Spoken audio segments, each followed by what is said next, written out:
আসসালামু আলাইকুম দর্শক, যে বা যারা যেখান থেকে শুনছেন বা দেখছেন সকলকে ধন্যবাদ জানিয়ে শুরু করছি। দর্শক, প্রত্যেকবারের মতো আবারও আপনাদের মাঝে একটা রাজনৈতিক ব্রেকিং খবর নিয়ে আপনাদের মাঝে উপস্থিত হয়েছি।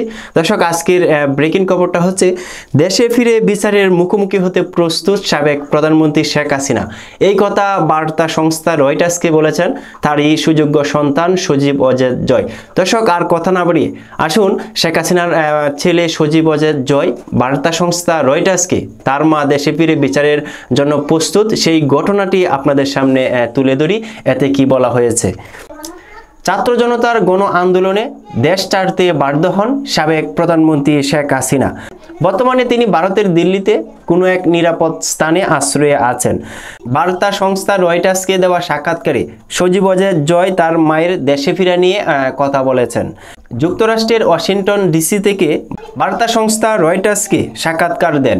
বুধবার তার এই সাক্ষাৎকারটি প্রকাশিত হয়েছে।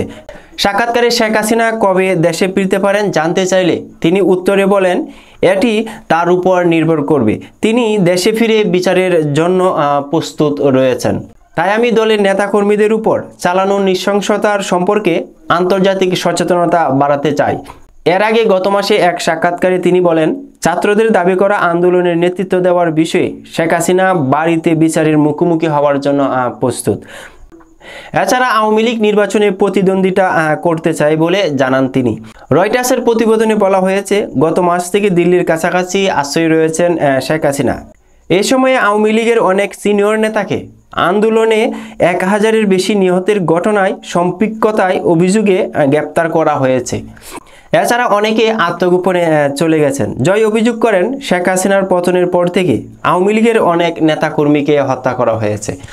দর্শক, সাবেক প্রধানমন্ত্রী শেখ হাসিনা দেশে এসে বিচারের জন্য প্রস্তুত আছেন বলে তারই সুযোগ্য সন্তান সজীব ওয়াজেদ জয় এই সাক্ষাৎকারটি দিয়েছেন বার্তা সংস্থা রয়টার্সকে। দর্শক, বার্তা সংস্থা রয়টার্স যখন জয়কে প্রশ্ন করেন কবে আসছেন, তখন জয় সরাসরি প্রশ্নের উত্তর দিয়েছেন, কিন্তু উনি দেশে এসে বিচারের জন্য প্রস্তুত রয়েছেন।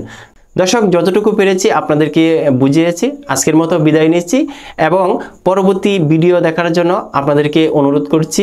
ধন্যবাদ, ভালো থাকবেন এই প্রত্যাশা। আসসালামু আলাইকুম।